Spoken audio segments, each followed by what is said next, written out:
विद्यार्थी मित्रांनो,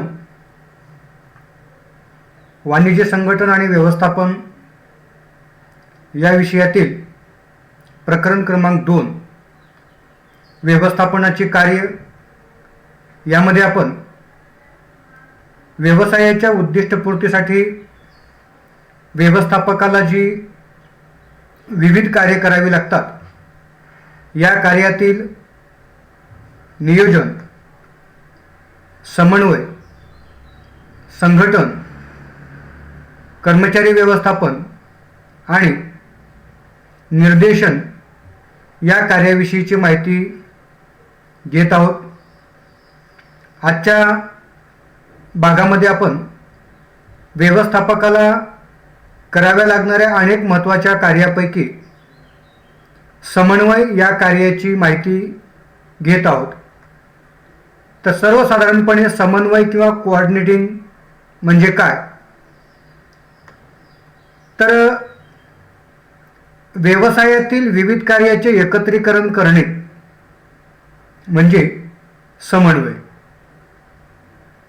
कोऑर्डिनेटिंग किंवा समन्वय याचा आपल्याला ढोबळमानाने असं अर्थ सांगता येतो की व्यवसायाच्या उद्दिष्टपूर्तीसाठी किंवा व्यवसायाच्या धोरणांची अंमलबजावणी करण्यासाठी व्यवसायाची धोरणे, त्यासाठी लागणारी विविध संसाधने आणि व्यवसायाचं मनुष्यबळ या तिन्ही घटकांना एकाच दिशेने, एकाच उद्देशाने कार्यप्रेरित करणे म्हणजे समन्वय. म्हणजे व्यवसायाच्या विविध विभागातील विविध कर्मचाऱ्यांमध्ये त्यांच्या कामाचं स्वरूप वेगवेगळं असेल, परंतु प्रत्येकाचा कामाचा उद्देश मात्र एकच असणे, प्रत्येकाने एकाच उद्देशाने कार्य करणे म्हणजे समन्वय. तर साधारणपणे व्यवसायामध्ये समन्वयाचं जे कार्य केलं जातं या कार्याच्या व्याख्या विचारात घेताना मॅकफार्लॅंड यांनी समन्वयाची व्याख्या करताना असं म्हटलेलं आहे की समन्वय ही एक अशी प्रक्रिया आहे ज्यात एखादे समान ध्येय साध्य करण्यासाठी अधिकारी त्यांच्या सहकार्याच्या सांघिक प्रयत्नामध्ये सुसूत्रता आणून त्यांच्या कार्यात एकसंघता निर्माण करतात. म्हणजेच व्यवसायातील समूहाकडून जे साध्य करून घ्यायचं आहे त्या कार्यासाठी प्रत्येक घटकानं कार्य करणं, व्यवसायाची उद्दिष्टे, व्यवसायाची साधने आणि व्यवसायाचं मनुष्यबळ यांच्यामध्ये एकवाक्यता ठेवणे किंवा या प्रत्येकाचाच उद्देश एकच ठेवणे म्हणजे समन्वय होय. त्यानंतर दुसरी व्याख्या हेनरी फेयोल यांची की व्यवसायाचे कार्य सुरळीत चालावे आणि अपेक्षित यश प्राप्त व्हावे म्हणून व्यवसायाच्या सर्व क्रियांमध्ये सुसूत्रता प्रस्थापित करण्याची क्रिया म्हणजे समन्वय होय. म्हणजे हेनरी फेयोल यांनी सांगितलेली जी व्यवस्थापन कार्यातील समन्वयाची व्याख्या आहे ही अतिशय स्पष्ट आहे. ते असं म्हणतात की व्यवसायाच्या उद्दिष्टपूर्तीसाठी जे काही कार्य करावं लागेल, ज्या काही क्रिया कराव्या लागतील, या सर्व क्रियामध्ये सुसूत्रता प्रस्थापित करण्याची क्रिया म्हणजे या सर्व कार्यांमध्ये एक सूत्रता निर्माण करणे, सर्व कार्ये एकाच उद्देशाने चालविणे, सर्वांच्या कार्याचा आराखडा एकच असणे म्हणजे समन्वय होय. मग या समन्वय कार्याचं महत्त्व जर आपण विचारात घेतलं तर समन्वय कार्यामध्ये संघ भावनेला प्रोत्साहन देता येतं. कारण का व्यवसायातील कर्मचाऱ्यांचा समूह जेव्हा एकत्रितपणे कार्य करतो तेव्हा प्रत्येक कर्मचाऱ्याची जबाबदारी वेगवेगळी आहे, प्रत्येक कर्मचाऱ्याचं कार्य वेगवेगळं आहे, परंतु प्रत्येकाच्या कार्याचा उद्देश मात्र एकच आहे. म्हणून व्यवसायातील कर्मचारी आणि विभाग यांच्यामध्ये जे छोटे छोटे मतभेद असू शकतात, हे मतभेद कमी करणं, त्यांच्यातील संघर्ष कमी करणं, अशा पद्धतीने आपल्याला समन्वय कार्यातून कर्मचाऱ्याला कराव्या लागणाऱ्या कार्याची मांडणी करणं शक्य होतं. परिणामी ज्या व्यवसायातील कर्मचारी एकाच उद्देशाने कार्य करतील, त्या कर्मचाऱ्यामध्ये संघभावना वाढीस लागते. त्यानंतर योग्य दिशा दाखविते. म्हणजे व्यवसायातील कर्मचाऱ्यांना कामं वेगवेगळी करावी लागतात, परंतु प्रत्येकाच्या कामाची दिशा मात्र स्पष्ट आहे, योग्य आहे. कारण का, सामान्य ध्येय प्राप्तीसाठी समन्वयाच्या आधारे विविध विभागातील कार्ये एकत्रित आणली जातात.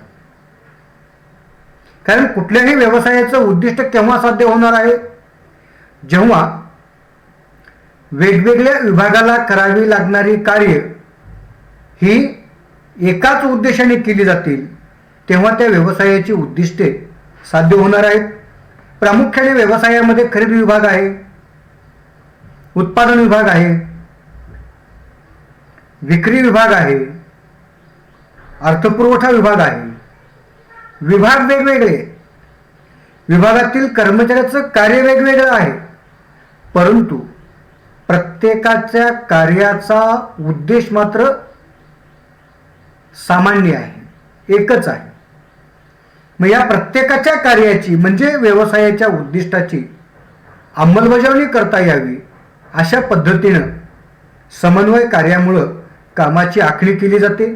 परिणामी सर्व विभागाच्या परस्परावलंबनामुळे कर्मचाऱ्यांना कामाची योग्य दिशा मिळते आणि त्यातून व्यवसायाची उद्दिष्टे साध्य होत असतात.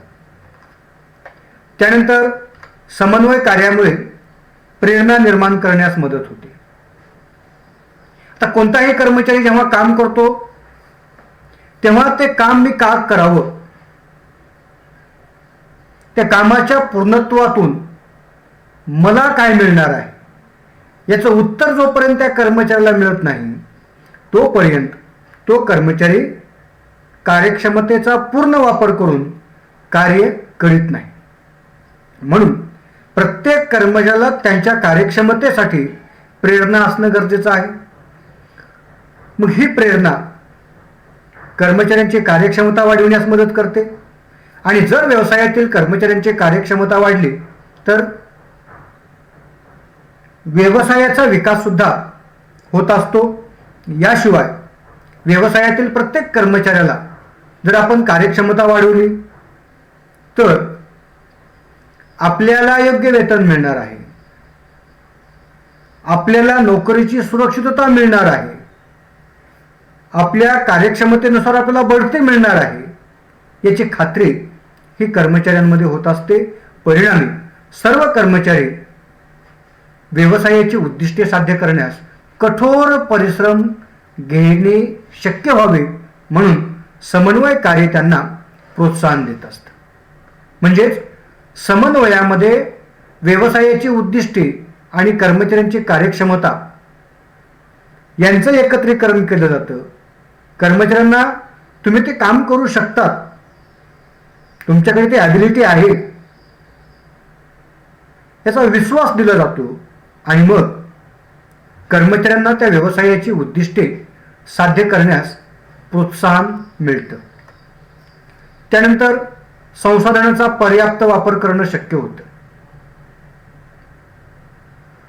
आता संसाधनाचा पर्याप्त वापर होतो कारण का, समन्वय कार्यामुळं व्यवसायाची उद्दिष्टे, त्यासाठी लागणारी साधने आणि कर्मचाऱ्यांची कार्यक्षमता यांचा आराखडा तयार केला जातो. आणि मग त्या उद्दिष्टासाठी किती साधनं लागतील, कच्चा माल किती लागेल, यंत्रसामुग्री किती लागेल, भांडवल किती लागेल, इंधन किती लागेल, या सर्व घटकांचा आराखडा तयार केला जातो. आणि त्यानुसार कर्मचाऱ्याला किती जबाबदाऱ्या सोपवलेल्या आहेत याचा विचार करून संसाधने कर्मचाऱ्यांच्या ताब्यात दिली जातात. परिणामी या संसाधनाचा वापर करून कर्मचाऱ्यांनी काय साध्य करायचं आहे हेही त्यांना सांगितलं जातं.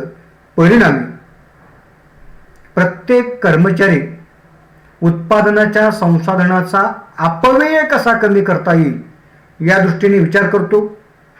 व्यवसायाच्या खर्चावर नियंत्रण कसं आणता येईल यासाठी प्रयत्न करतो आणि मग त्यातून व्यवसायाची कार्यक्षमता वाढते, उत्पादन खर्च कमी होतो आणि व्यवसायाची उद्दिष्टे साध्य होत असतात.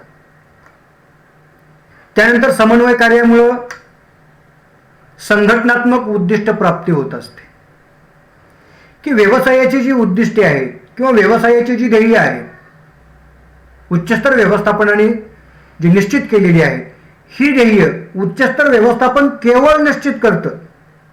परंतु या धोरणांना प्रत्यक्षात उतरवायचं असेल, ध्येय प्रत्यक्षात साकार करायचे असतील तर व्यवसायामध्ये प्रत्येक घटकानं त्याची जबाबदारी ही उचलली पाहिजे.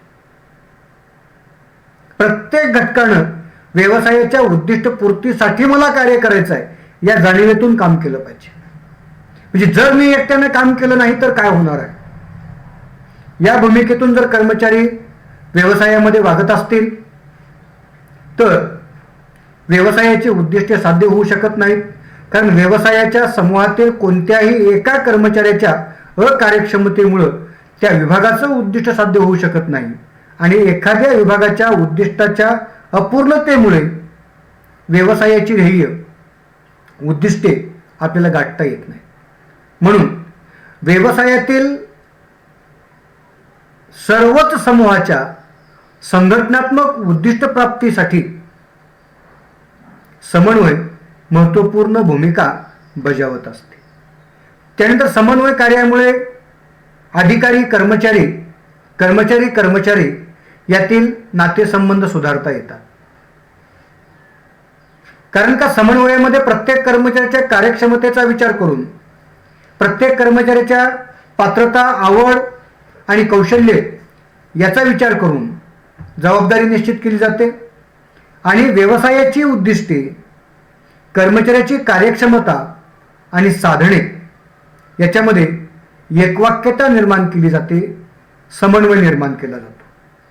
परिणामी प्रत्येकाला प्रत्येकाच्या जबाबदारीची जाणीव होते आणि प्रत्येक जण आपापली जबाबदारी पूर्ण करण्यासाठी आपल्या पूर्ण क्षमतांचा वापर करीत असतो. म्हणजे प्रत्येक कर्मचाऱ्यामध्ये एक विश्वास निर्माण होतो की माझ्यावर जी जबाबदारी सोपवलेली आहे ही जबाबदारी वरिष्ठांनी माझ्या क्षमतांचा विचार करून ती जबाबदारी सोपवलेली आहे.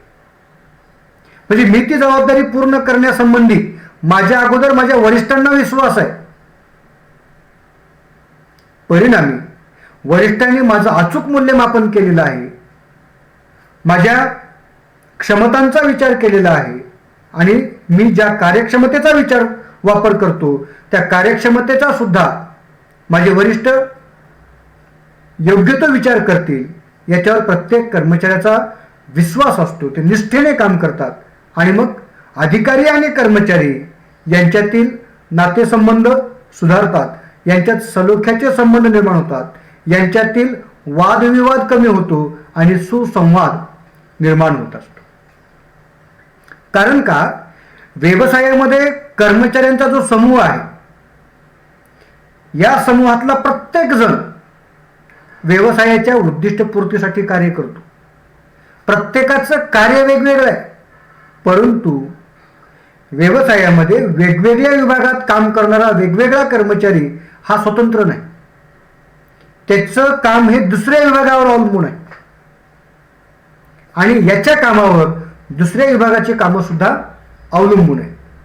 उदाहरणार्थ खरेदी विभाग, जोपर्यंत खरेदी विभाग कच्च्या मालाची खरेदी करत नाही तोपर्यंत उत्पादन कार्याची सुरुवात करता येत नाही.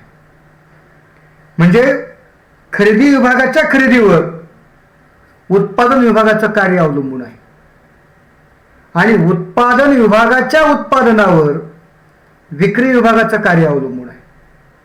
म्हणजे विक्री विभाग हा उत्पादन विभागावर अवलंबून आहे, उत्पादन विभाग हा खरेदी विभागावर अवलंबून आहे. म्हणजे एखाद्या विभागातल्या कर्मचाऱ्यांनी जरी ठरवलं की आपल्याला कार्यक्षमतेनं काम करायचं आहे, तर त्या विभागाचं काम ज्या दुसऱ्या विभागावर अवलंबून आहे त्या विभागाने सुद्धा तितक्याच कार्यक्षमतेनं काम करणं गरजेचं आहे, तरच व्यवसायाची उद्दिष्टे साध्य होऊ शकतात.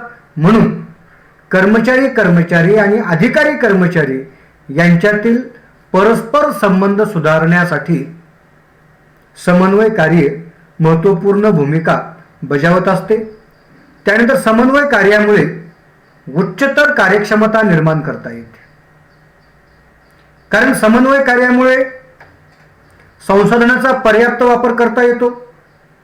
समन्वय कार्यामुळे कर्मचारी, साधने आणि उद्दिष्टे याच्यामध्ये एकवाक्यता निर्माण करता येते. समन्वय कार्यामुळे व्यवसायातील प्रत्येक घटकाला त्यांची जबाबदारी स्पष्ट करून देता येते. परिणामी समन्वय कार्यामुळे प्रत्येक कर्मचाऱ्यांनी कमाल कार्यक्षमता कशी वापरावी यासंबंधी मार्गदर्शन करणं शक्य होतं.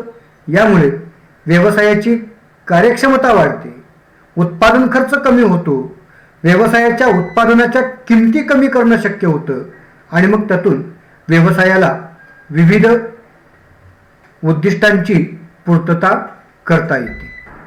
कर्मचारी त्यांच्या उच्चतम कार्यक्षमता प्राप्त करतात. परिणामी व्यवसायाचा उत्पादन खर्च कमी करणे, व्यवसायाच्या साधनांचा पर्याप्त वापर करणे आणि अधिकतम उत्पादन करणे म्हणजे व्यवसायाची उत्पादकता वाढविणे. त्यातून व्यवसायाच्या उत्पादनाचा खर्च कमी करून उत्पादनाच्या किमती कमी करणे आणि अधिकतम विक्री करून व्यवसायास जास्तीत जास्त नफा मिळविणे हे समन्वय कार्यामुळे शक्य होते. परिणामी व्यवसायातील उत्पादनाचं प्रमाण वाढणे, नफ्याचं प्रमाण वाढणे, व्यवसायातील उत्पादनास ग्राहकांचा जास्तीत जास्त प्रतिसाद मिळणे, यातून व्यवसायाच्या भांडवल बाजारातील भागाच्या किमती वाढतात, भागाची मागणी वाढते आणि मग त्यातून व्यवसायाचा नावलौकिक वाढत असतो. त्यानंतर निर्देशनामध्ये एकवाक्यता निर्माण करणे समन्वय कार्यामुळे शक्य होते. कारण का प्रभावी समन्वय कार्यामुळे व्यवसायाच्या सामान्य ध्येयप्राप्तीसाठी करावे लागणारे कार्य एकसंघपणे केले जाते. व्यवसायातील सर्व कर्मचाऱ्यांच्या कार्याचा आराखडा तयार केला जातो आणि त्या प्रत्येक कर्मचाऱ्याला एकाच आराखड्यानुसार कामाच्या सूचना दिल्या जातात. परिणामी व्यवसायातील सर्व विभागामध्ये एकच आराखडा निश्चित करून त्या आराखड्यानुसार सर्व कर्मचाऱ्यांना कार्यप्रेरित करणे समन्वय कार्यामुळे शक्य होते. म्हणजेच समन्वय कार्यामुळे व्यवसायातील सर्व विभागास योग्य निर्देशन करता येते. त्यानंतर समन्वय कार्याचा शेवटचा महत्त्वाचा मुद्दा की विशेषीकरण प्राप्त करता येते. कारण का समन्वय कार्यामुळे व्यवसायातील अधिकारी व कर्मचारी यांची कार्यक्षमता वाढवणे शक्य होते. व्यवसायातील कर्मचाऱ्याकडून योग्य गतीने काम करून घेता येतं, व्यवसायाची उद्दिष्टे साध्य होतात आणि मग त्यातून व्यवसायातील कर्मचाऱ्यामध्ये कामासंबंधीचा विश्वास निर्माण होतो आणि मग या विश्वासातून कर्मचारी कामातील चुका कशा कमीत कमी कराव्यात याची कौशल्य अवगत करतात आणि मग त्या कर्मचाऱ्यामध्ये कार्यक्षमता वाढवण्याच्या दृष्टीने, गुणवत्ता वाढवण्याच्या दृष्टीने विशेषीकरण आणणे शक्य होते आणि या विशेषीकरणामुळे व्यवस्थापकीय निर्णय घेणे आणि त्यातून प्रभावी समन्वय असलेले व्यवसाय स्पर्धात्मक जगतात यशस्वी करणे शक्य होते. म्हणून निर्देशन कार्यामुळे, समन्वय कार्यामुळे विशेषीकरण आणून व्यवसायाची उद्दिष्टे साध्य करता येतात. तर विद्यार्थी मित्रांनो, समन्वय कार्याचे महत्त्व आपण विचारात घेतलेलं आहे. यात प्रामुख्याने समन्वयामुळे संघभावनेचा विकास होतो, संघभावनेला प्रोत्साहन मिळते, योग्य दिशा दाखविणे शक्य होते, प्रेरणा निर्माण करण्यास मदत होते, साधनांचा पर्याप्त वापर करता येतो, संघटनात्मक उद्दिष्ट प्राप्ती करणं शक्य होतं, अधिकारी आणि कर्मचारी यांच्यामध्ये सुसंवाद निर्माण करता येतो, उच्चतम कार्यक्षमता प्राप्त करणं शक्य होतं, व्यवसायाची प्रतिष्ठा नावलौकिक वाढवता येतो, व्यवसायात निर्देशनामध्ये एकवाक्यता निर्माण करता येते आणि विशेषीकरण प्राप्त करता येते. या वेगवेगळ्या समन्वय कार्याच्या महत्त्वाविषयीची माहिती आपण घेतलेली आहे. धन्यवाद.